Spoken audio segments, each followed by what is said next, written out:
Po dyan sa mga tinutubuan ng acne, tinitigyawat, yung malalaki ang butas ng pores dyan sa kanilang mukha, pwede nyo itong gawin as facial toner. Ano yan, sir? Kumuha ka, ito mo yung paraphernalias, apple cider vinegar. Kung maaari, kuhanin nyo yung with the mother, ha? Father and son, daughter. Distilled water. At syempre, olive oil at saka, ayan, Vaseline. Syempre, bulak. Bakit, sir? Ito yan. Alam nyo ba ang apple cider?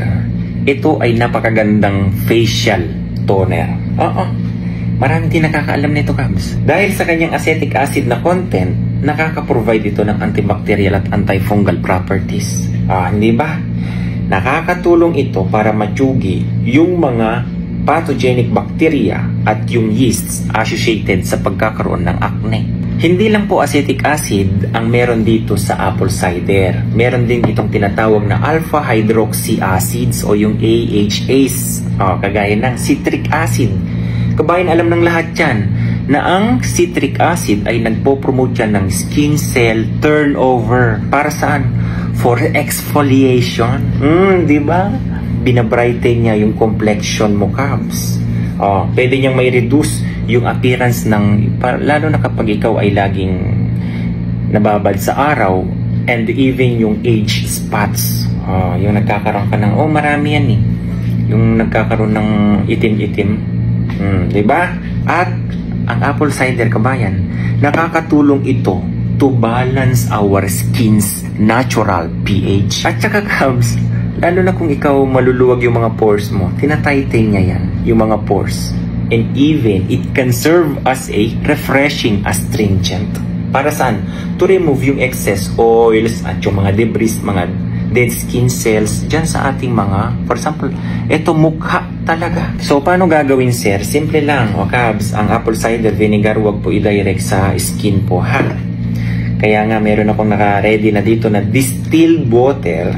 Tapos, ang sukat ng paggawa ng ganito is 1:2. Kung sa kutsara gagamitin nyo, 1 kutsara ng apple cider, 2 kutsara ng tubig.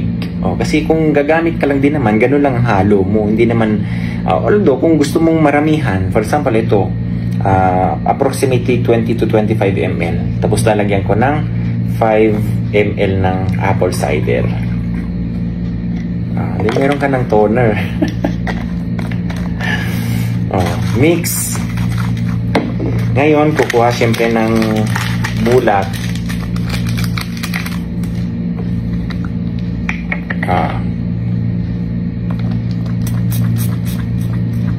Tapos yan ang ipapahid niya. Huwag kang mag-alala sa amoy, Kabs, ha?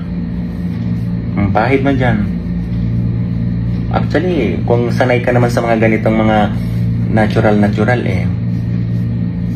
wala naman yung ano eh. Okay, kapag nalagyan mo na lahat, babad mo muna yan ng 10 to 15 minutes.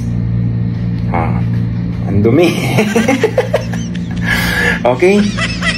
Babad nyo muna ng 10 to 15 minutes. Pagkatapos nyan, siyempre huhugasan nyo. At pagkatapos hugasan, ito na yung purpose ngayon ng minix kong Vaseline at saka olive oil. So, nababad mo na 10 to 15 minutes hanggang 20 minutes, walang problema. Hugasan mo na ngayon. Saka ka maglalagay ng moisturizer. Vaseline at saka ng olive oil. Kung wala din naman kayong olive oil, pwede lang din Vaseline na mismo ang ipapahid nyo dyan. So, baka matanong nyo ha, sir, pwede bang i-mix ang olive oil sa Vaseline? Oo, Kabs. Alam nyo ba, ang olive oil at itong Vaseline ay pwede niyang i-provide yung intense moisturizer. Kasi itong Vaseline, pwede niyang ilak yung moisture. At yung olive oil, pwedeng mag-add yan ng nutrients and anti-aging properties.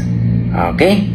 So, Kabs, ang benefits ng mixture nito napakaganda. Wala naman ako kayong bang gamit, kundi ito lang eh. So, ano bang benepisyo nitong mixture na to? Yung Vaseline at saka yung olive oil. Tinatawag nga ito na intense moisturization. Ang Vaseline kasi, Kabs, nag-act ito ng occlusive agent.